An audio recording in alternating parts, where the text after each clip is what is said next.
Kal halal Yahweh Bashim Yashai Bashim Rakal Kodash Brakti Yahweh Brakti Yahweh Shai. Shalom. Shalom. Double answer Elder Jim as great millstone. Shalom. Shalom to the elect of the told child, the scattered bro. Greeting. We call ourselves the hopeful because we do not know the elect on these times. Shalom. So this is this brother. 50. Ooh, okay, shadow. 50 to 91% of people surveyed on university grounds in various places in the United States admit to having had a homicidal fantasy. Homicidal ideation accounts for 10 to 17% of patient presentations to psychiatric facilities in the United States. So, of course, you know you're going to have Israelites doing that, but you Edomites. What is a fantasy? Define fantasy. Let's go down here. Imagine your current self, fantasize about, click on fantasize. Indulge in daydreaming about something desire. So people are indulging, daydreaming about committing homicidal acts on people. Which is, they're daydreaming about committing M-U-R-D-E-R.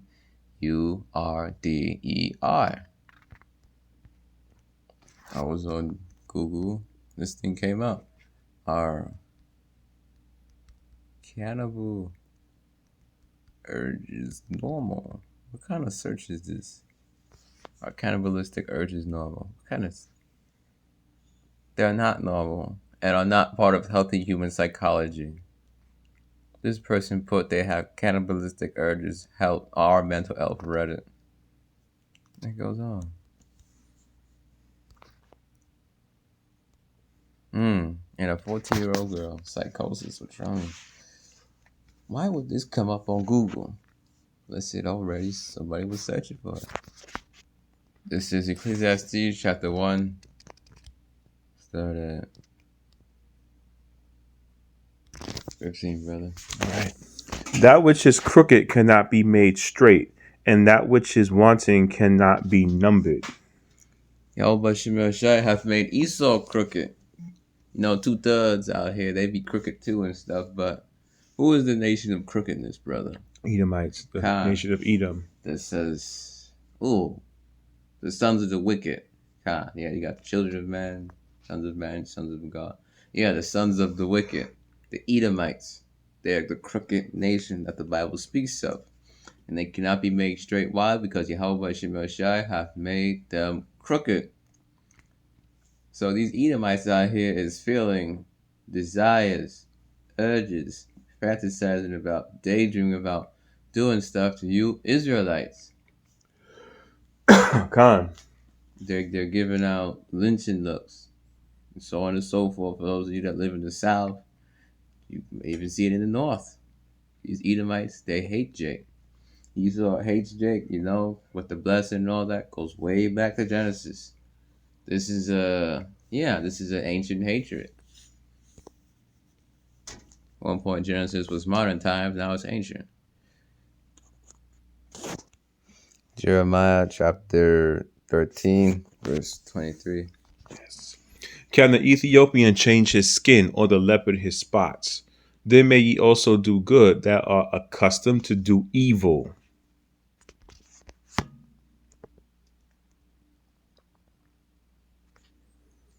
It's going. Can the Edomites change who they are? Can they change their nature? Oh. Can they change their way from wicked to good, so to speak? No. Can they actually go to bed at night without doing something wicked to somebody or an Israelite? Can they be trusted? No, we know that from the book of Sirach. Trust not thine enemy. The same way an Ethiopian can't change his skin, or the leopard can't change his spots, that's the same way those that are accustomed to do evil will never be able to change. They will always be accustomed to do evil because they are the sword of Yahweh Bashem Yahweh Shai. They are the wicked, and that's what they do. That's what they specialize in. We specialize in wickedness. What's the scripture say? Let mercy be showed to the wicked. This is the book of Isaiah, chapter 26, verse 10. Let me get it over here. Isaiah 26, verse 10. Yeah, the scripture speaks about it. When he's on his bed, he plots wickedness. Can't rest until he does that. When the light is come, it's in the power of their hands to do so. Isaiah 26, verse 10. Let favor be shown to the wicked, yet will he not learn righteousness. In the land of uprightness he will deal unjustly, and will not behold the majesty of Yahweh. So these Edomites, they're just the devil.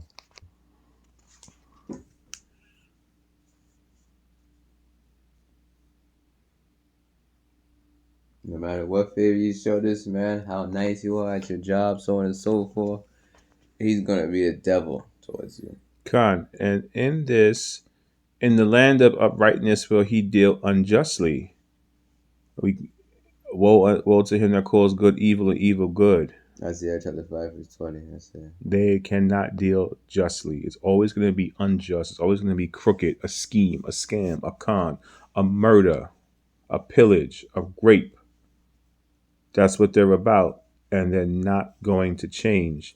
The only way this is changing is only when Yahweh Shai comes back in his chariots, glorified body, spiritual powers, full celestial powers with the angels and Michael the archangel to take Edom down once and for all and to establish the kingdom. That's when this is going to change. As long as we're in this captivity, serving our judgment, rehearsing the righteous acts, and patiently waiting for Yahweh Shai, doing the very best we can, it's not going to change. That's why we have to wait for Yahweh Shai. We have to walk in the Spirit, and we have to fulfill the instructions that the Spirit of Yahweh B'Shem Yahweh Shai is giving to us. God, because this man, he ain't going to get it right. He's going to get beat up in the kingdom of heaven. He's going to be forced to do right. If this man wouldn't get beat up and so on and so forth, he would try and be wicked in the kingdom of heaven. But if he attempts that, he's going to get beat up. You know, it used to be like, well, my boss has been nice. They're an Edomite, so on and so forth. Just because it appears they're doing good doesn't have to mean they're doing good to you. Brother, doesn't the con artist seem like the friendliest person you ever meet? Absolutely. So on and so The forth. most helpful, the most friendliest. So on and so forth. No, if you get a flat tire by the side of a road, it's like, oh, a little Edomite, little help me, then go on so forth. No, Yahweh Shemel Shai controls all things. Make your enemies be at peace, but never trust a serpent. A serpent is still a snake. Will always be a snake. Proverbs chapter 16, verse 7. When a man's ways please Yahweh, when a man's ways please Yahweh Shemel Shai, the Father and Son, he maketh even his enemies to be at peace with him. If you please the Father, you're going to please the Son. If you please the Son, you're going to invite to please the Father. Just hand in hand. What's that saying, brother, with the fox and the spider crossing the river? Yes. What's the fox? It's actually the fox and the scorpion. You could also use the fox and the spider, but ultimately the fox gave the scorpion a ride across the river, and the scorpion promised it wouldn't sting the fox. But the scorpion stung the fox anyway, and the fox said, "Why? You gave me your word you wouldn't sting me." And the scorpion said, "It's in my nature." I got the Google Ad overview version. The Fable of the Fox and the Scorpion. That's a good title. The Israelite and the Edomite. Tells of a scorpion who asked a fox to carry him across the river. But the fox, though hesitant, agrees after the scorpion insists they will both drown if he stung the fox.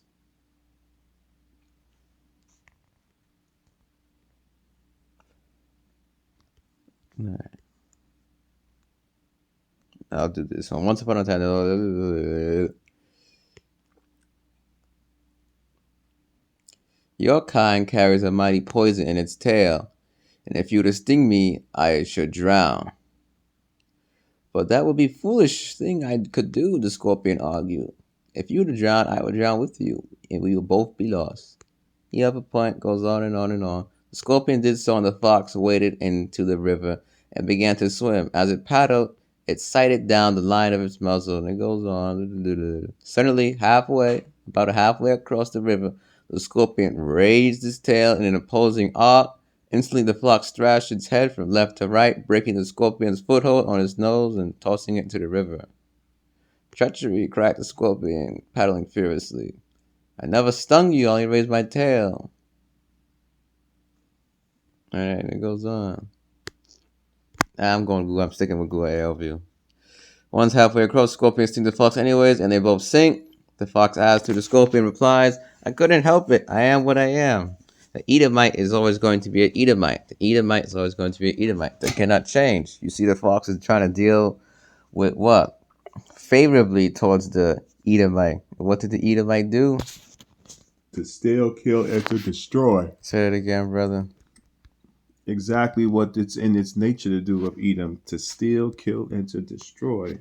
So the point of the story is, you see the fox showed favor to the Edomite. It's changing. The Hebrew showed favor to the Edomite. And what did that Edomite do? It stung that Israelite. Whatever it did, whether he got lynched and so on and so forth. Israelite is why. The Edomite is what the Edomite is. Let favor be shown to the wicked. Let favor be shown to Esau. Yet he will not learn righteousness. In the land of uprightness, he will deal unjustly. You showed that Edomite favorable all this, trusted him. And now he did unjustly with you. He did not learn righteousness. He did not learn mercy. It is not in his nature for him to what? Learn mercy. It's also not in his nature to tell the truth. It's always a lie. Yeah, the father of lies. Let's get that. Father of lies. John chapter 8, verse 44. Red letter words of Yahushai. And this was spoken to Israelites originally, by the way. These Israelites was in the fault. These Israelites was in the spirit of Esau. Ye of your father the devil, and the lust of your father you will do. He was a murderer from the beginning, and abode not in the truth, because there is no truth in him. When he speaketh a lie, he speaketh of his own, for he is a lie and a father of it. Cain was with Cain and Abel. Cain, didn't he tell a lie, brother? He did. Yes.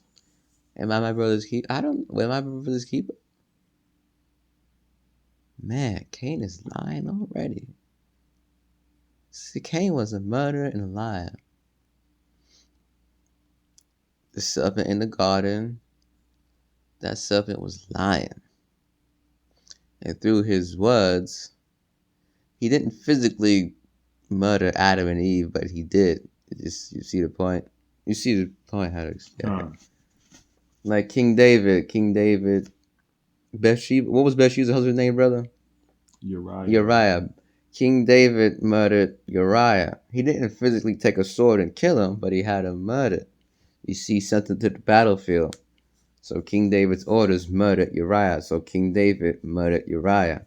The serpent in the garden, it didn't physically take up a sword and murder Adam and Eve, but it murdered them, giving them that knowledge, that knowledge and that lie and all that. And they died through that. So from that point of view, they got murdered. Because that fruit was knowledge. They learned the knowledge of wickedness. They knew the knowledge of good back then, but then they tasted of that wickedness. Man. She was like, this thing is good to eat. Look at this. This is some good information or something here.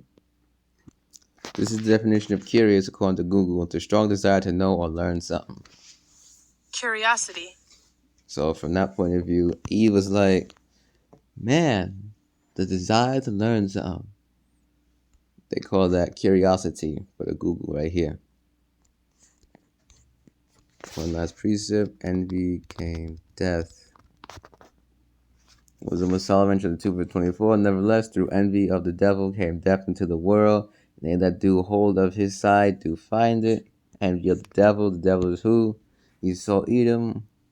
It can also go all the way back to Adam and Eve in the garden. That serpent was a man, and that serpent was the devil. That old serpent, which is the devil in Revelation, that's pointing back to Genesis. So that old serpent in the garden was the devil. Envy, longing aroused by someone else's possessions, quality of luck. So the longing, the desire to have that someone else's information. The desire to have the serpent's what he knew. Desire to have a quality, possession, or other desirable attribute belonging to someone else. So if Eve were to have that desire to learn something from someone else that she didn't have, she would have had that curiosity, the desire to learn something. And that was the knowledge of wickedness. You see the two Google definitions here, what they're showing. But, all right. So yeah, curiosity, envy, as Christian said. You saw what they meant on Google. Anything else you want to bring out, brother? No, that was all. On that note, Shalom. Wow. Ka halal Yahweh Bashim Yashai Bashim Rakakodash Brakti Yahweh Brakti Yahweh Shai. Shalom. Shalom. Double honors to the elders of Jim as great wisdom. Shalom.